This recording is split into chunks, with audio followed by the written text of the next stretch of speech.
The marble floors gleamed under the morning light streaming through the massive glass windows of Prime National Bank. The air was crisp with the faint scent of polished wood and paper. Outside, the city pulsed with life. Car horns, distant, sirens, hurried footsteps, but inside, the hush was thick, broken only by the rhythmic beeps of cash counters and the low murmur of customers speaking to tellers. Alina stood in the middle of the queue, her one hand resting on her swollen belly. 7 months along, she moved a little slower these days, but her eyes still carried the gentle warmth that once drew people to her. She shifted her weight from one foot to the other, her long dress brushing the marble as she glanced at the man beside her, Rameez Khan, her husband. At which too, Rameez looked every bit the rising corporate star. Sharp charcoal suit, gold cufflinks, wristwatch worth more than some people's yearly salary. But beneath the polished exterior was a man wound tight, every muscle in his jaw set in silent irritation. He tapped his foot impatiently, glancing at his phone, scrolling through emails like the world revolved around his schedule. Do you have any idea how embarrassing this is? Rameez's voice was low, but sharp, enough to cut. Alina blinked, confused. Embarrassing. I'm just here to deposit, or waste money we don't have to waste. His eyes darted to the other customers. People are looking. Heat crept into her cheeks. She hated public scenes, but lately, Rameez seemed to thrive on them. We agreed this was for the baby's savings, she reminded him softly, trying to keep her tone steady. Don't twist it, he snapped, leaning closer. You think just because you're pregnant you can do whatever you want? You're draining me, Alina. Always taking, her lips parted in disbelief. She had given up her job when they married because Rameez insisted she didn't need to work. She had catered to his late-night meetings, his strict routines, his moods. And still, somehow, she was the burden. Rameez, please don't please me in public, he hissed, his voice rising just enough for the older couple behind them to exchange awkward glances. She lowered her gaze, her hand instinctively tightening. Around her belly, the line inched forward, but so did his temper. Everywhere we go, you make me look like a fool, he said. With your naive spending, The words stopped mid-sentence, not because he found restraint, but because anger finally snapped whatever thin thread held him together. In one swift, reckless movement, he shoved her backward. The air seemed to vanish from her lungs as her feet scrambled for balance. The marble floor gleamed menacingly below, and for one terrifying heartbeat, Alina felt herself tipping into empty space. Her hands flew out, but there was nothing, no railing, no support, only the sharp throb of fear in her chest and the heavier fear for the tiny life inside her. Then arms. Strong, steady arms. A voice, firm yet unfamiliar, broke through the panic. I've got you. Easy now. She blinked, trying to catch her breath. The man who had caught her was tall, in his late 50s perhaps, with salt and pepper hair and eyes that seemed to pierce straight through the chaos. His grip was protective, his stance unwavering. Gasps rippled through the bank. A woman near the door covered her mouth.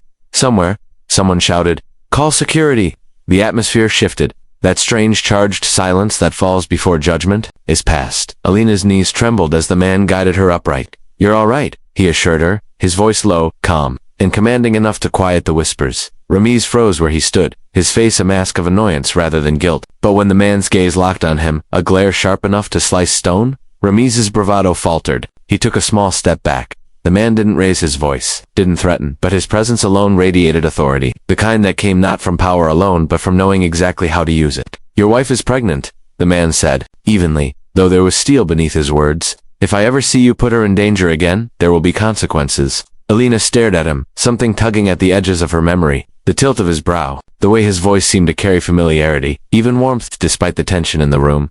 He turned his attention to her, his expression softening, and that's when she saw it. The eyes, those deep, dark eyes that carried the same kindness she remembered from faded childhood photographs. A shiver ran through her. She didn't know his name yet, but somewhere, deep down she knew. This was not the first time fate had placed this man in her life. The branch manager's hand remained firm on Alina's elbow as he guided her away from the curious stares. His pace was steady, not rushed, yet there was a quiet urgency in his stride. They moved past the polished desks, through a corridor lined with framed awards and photographs of ribbon cuttings, until they reached a heavy walnut door marked manager's office. Inside, the room was cool, dim, and insulated from the noise of the bank floor. Leather chairs flanked a wide desk, and behind it, shelves groaned with books on finance, history, and travel. The faint hum of an air conditioner filled the silence. Sit, the manager said gently, gesturing to the chair nearest the desk.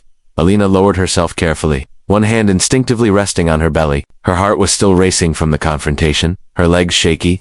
The man stepped to a side cabinet, poured a glass of water, and handed it to her. She noticed his hands large, capable, with a faint scar across the knuckle of his right index finger. Take small sips, he instructed. I've called the in-house doctor. He'll be here in 2 minutes. Alina murmured a faint thank you, still catching her breath. She felt the room tilt slightly, not from dizziness, but from the sudden shift in her reality. She didn't know this man, and yet, something about his voice? His eyes nagged at her memory. He sat across from her, his gaze steady.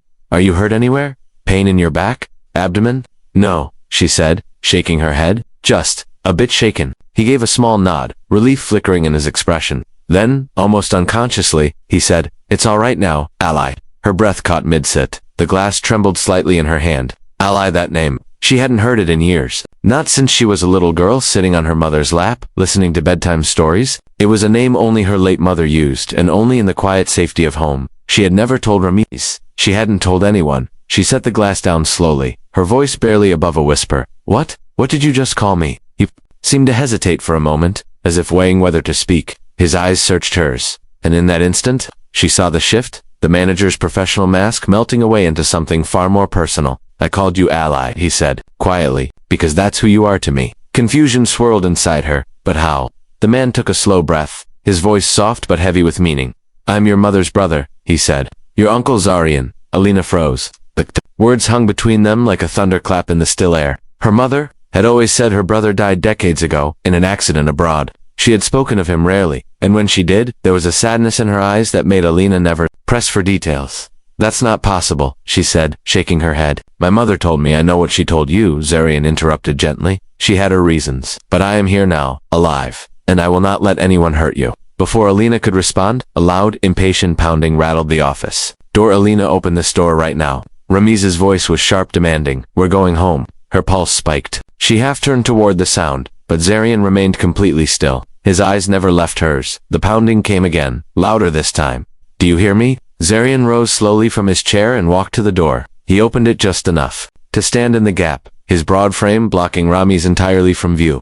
You will wait outside, he said, his tone low but carrying the weight of command. It was not a request. Rameez bristled. She's my wife and she is my niece, Zarian said, voice like steel wrapped in velvet. You will wait. Something in his gaze made Rameez falter, a flicker of uncertainty cutting through his arrogance. He stepped back, muttering under his breath. Zarian closed the door, turned back to Alina, and for the first time since the bank incident, she felt a strange, fragile sense of safety. Alina's fingers tightened around the armrest of the chair. As the name Uncle Zarian echoed in her head, the syllables felt strange on her tongue, familiar yet foreign, like a word from a language she once spoke but had long since forgotten. Memories she thought were buried began to stir. She was 8 years old again, curled on the old floral sofa in their modest living room, listening to her mother tell stories in the warm amber glow of a table lamp. The tales were always about the past, a village childhood with thread clothes, cold winters, and the smell of wood smoke clinging to everything.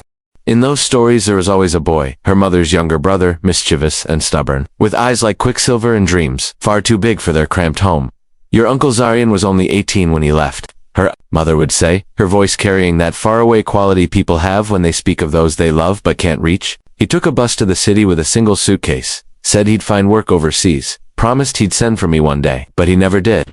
Letters came at first 2, maybe 3, filled with stories of bustling markets and strange new foods, then nothing. Silence. One winter evening, when Alina was about 12, she had asked directly, Mama, what happened to him? Her mother's eyes had softened but grown distant. He died, Ally, far from home. She had said it, with such quiet certainty that Alina never questioned it again, until now. She stared at the man before her, her mind whirling. The resemblance was there if she looked closely. The set of his jaw, the way his left eyebrow lifted slightly when he was thinking, the deep calm in his gaze. But the man her mother described had been poor, just like them. This man's suit alone looked worth more than her entire apartment. His office wasn't decorated with the false opulence she'd seen in Rameez's circles. It radiated understated wealth, the kind of confidence that didn't need to be proven. The thought hit her like a jolt. If he really is my uncle, then where has he been all these years? And why now? Fragments of whispered gossip from long ago floated back. Family arguments over land, distant relatives fighting over an inheritance, a cousin accused of stealing from her mother. There had been betrayal somewhere ugly,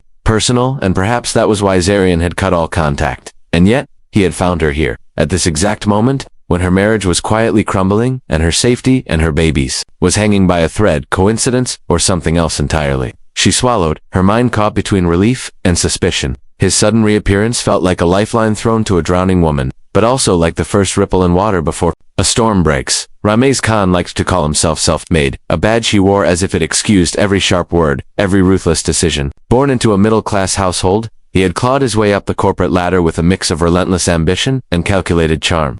By 32, he was the CEO of a mid-sized tech investment firm, the kind that made headlines in business magazines but hid its cracks beneath glossy press releases in public. Rameez was magnetic, the man who shook hands firmly, tipped waiters generously, and laughed at the right moments during networking events.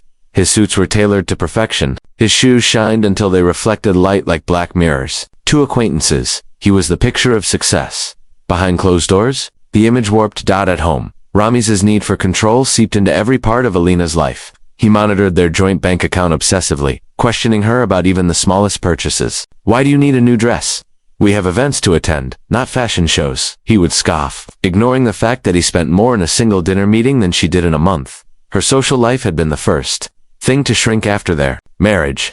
Friends' invitations were declined with polite excuses at first because she believed his claims about wanting more time together, later because she knew he would sulk or pick fights if she went out without him. Even her diet came under his scrutiny. He pushed aside plates he deemed too greasy or too sugary, speaking as if her body was his project to manage. The emotional barbs were constant, disguised as concern or advice. "You wouldn't understand how these things work, Alina. You're too trusting. You're lucky I'm here to make the hard decisions. If it weren't for me, you'd still be living in that tiny apartment." And sometimes, the cruelty became physical. The push at the bank wasn't the first. Months earlier, during a heated argument over a misplaced business document, he had grabbed her wrist so tightly it left faint bruises. Another time, he'd slammed a door so hard near her that the frame splintered. He always apologized afterward, with flowers or expensive jewelry, as if money could erase the memory of fear. What Alina didn't know, what he worked hard to hide, was that his empire was crumbling.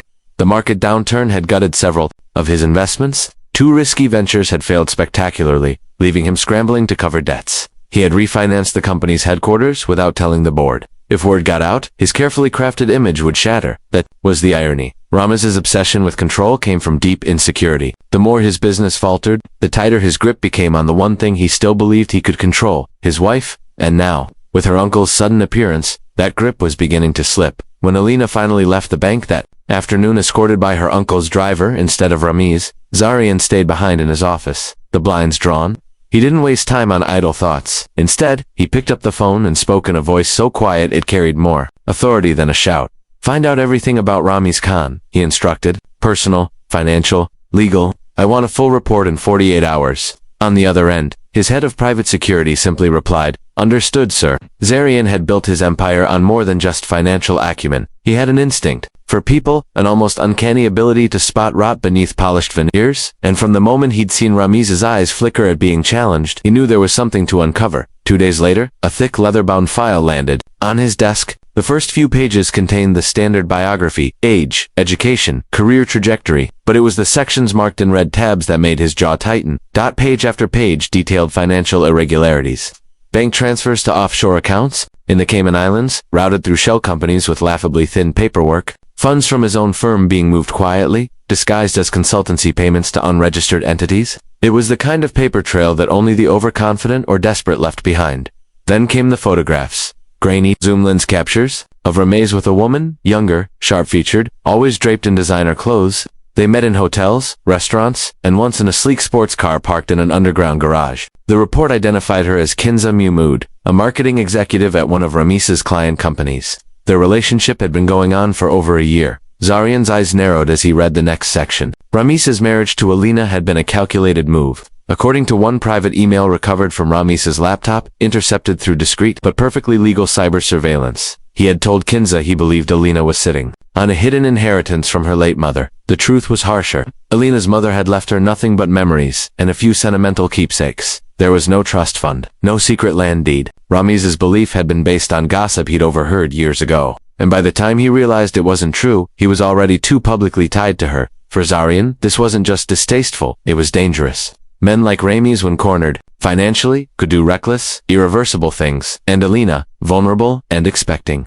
was directly in his line of fire. He closed the file, his mind already mapping the next moves. This wouldn't be a loud confrontation. No, he'd dismantle Rameez piece by piece, quietly, until the man was left with nothing but the consequences of his own greed. And in the meantime, Alina would be protected. Whether she knew it or not, the game had already shifted in her favor. The drive home from the bank had been silent, but in Rameez's mind, fury roared like a storm. The image of Zarian's sharp, unwavering gaze burned behind his eyes. He hated men like that, men who commanded respect without lifting a finger, men who could strip away his authority in front of his own wife with a single sentence. For 2 days Alina barely spoke to him. She moved around the apartment quietly, speaking only when necessary.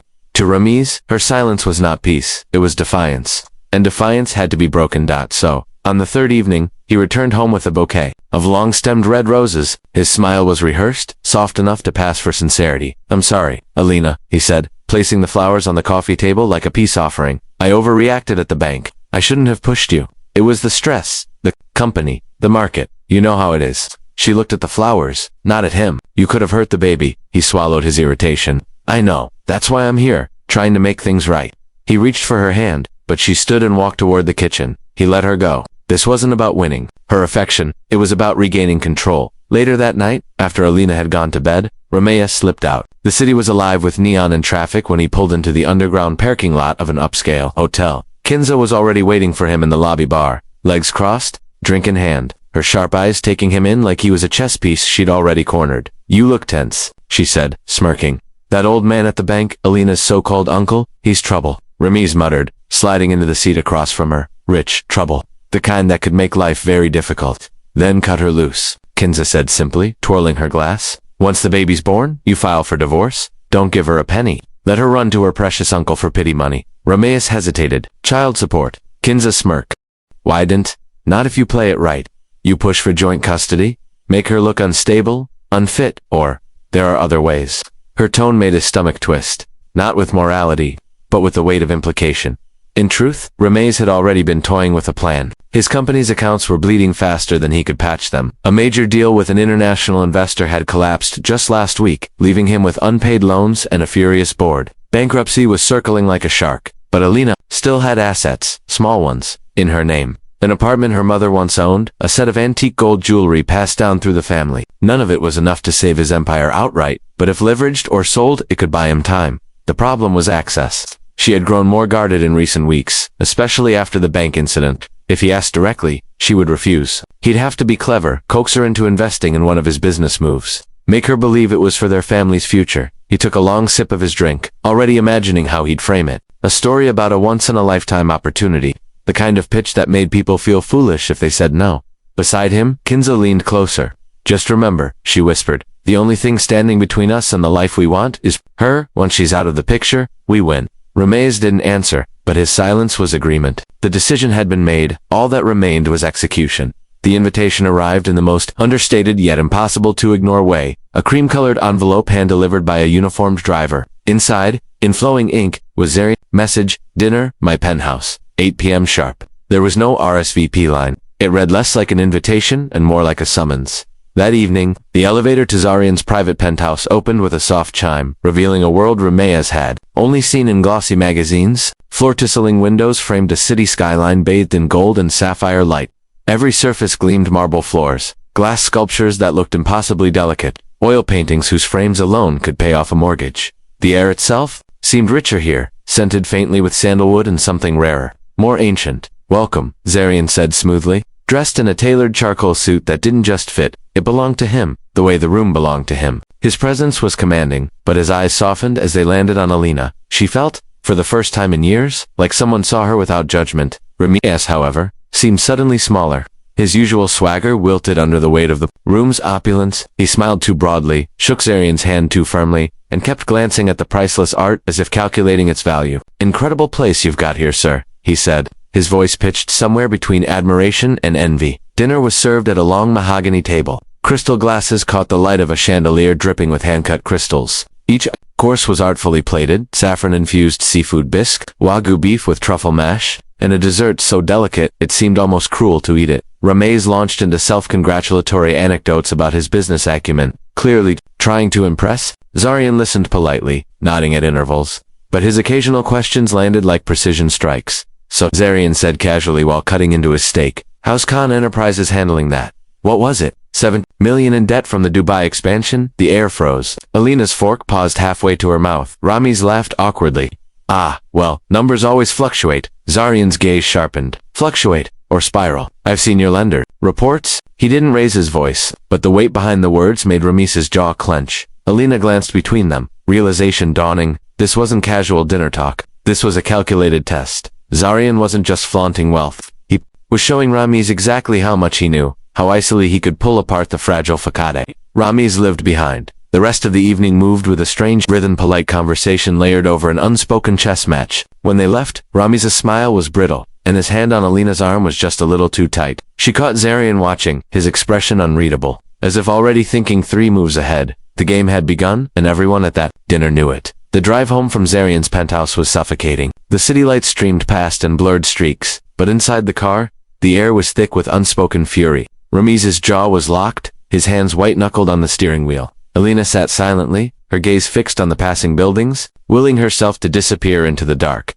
The moment they stepped inside the apartment, the storm broke. "You think you're clever, don't you?" Rameez snarled, slamming the door hard enough to rattle the frame. "Feeding him stories, making me look like a fool in front of your precious uncle." "I didn't say anything," Alina said quietly, setting her handbag on the console. "He already knew. Don't lie to me." His voice thundered. In the small space, he paced like a caged animal, his suit jacket hanging open, tie askew. "You've been poisoning him against me, making me look weak." Her pulse raced. She had seen this look before, the narrowing eyes, the twitch in his jaw. "Danger, Rameez? Please, you're imagining things."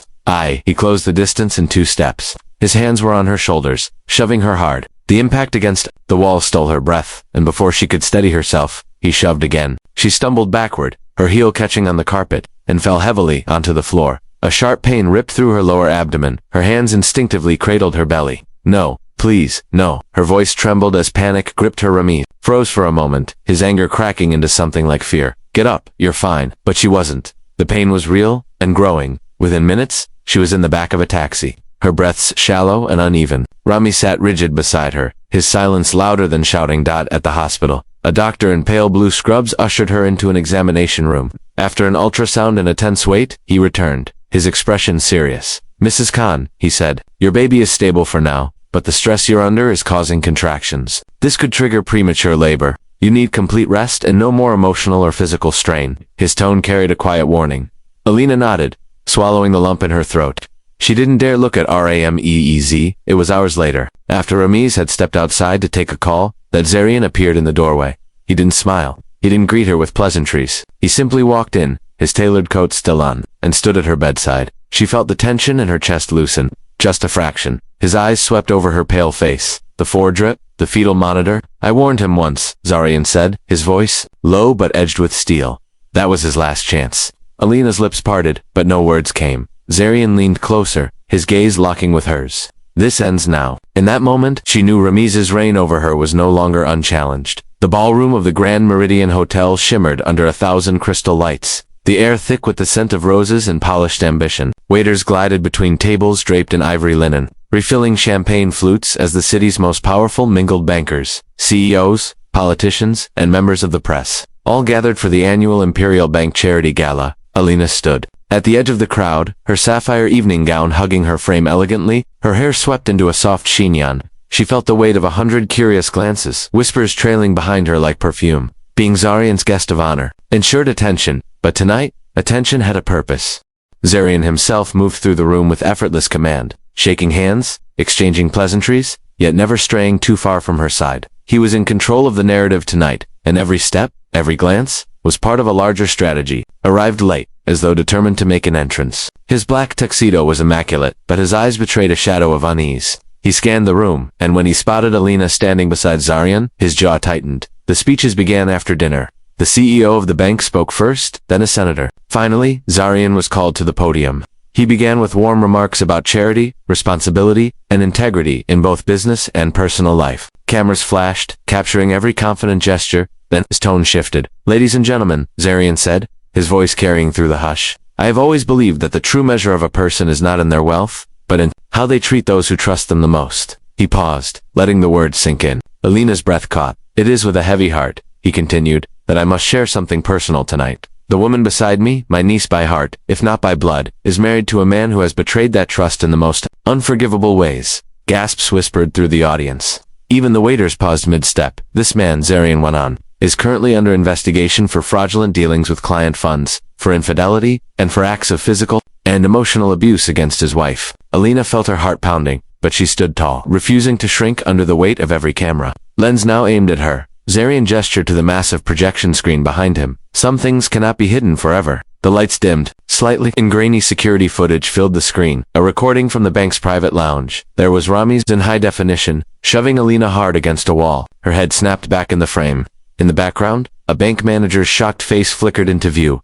The footage looped once. The room erupted. Gasps, murmurs, the clicking frenzy of press cameras capturing every frozen expression at his table. Rameez went pale. He didn't move. Couldn't his carefully constructed image, the successful entrepreneur, the charming husband, shattered in real time? Zarian's voice cut through the din. To every woman here who has been told to stay silent, remember this: silence protects no one but the abuser. He looked directly at Rameez. Some men think power makes them untouchable. They forget there are always bigger powers watching. The audience erupted into applause, though some simply sat in stunned silence. Alina felt an almost surreal calm wash over her. For years, Rameez had controlled the narrative of her life.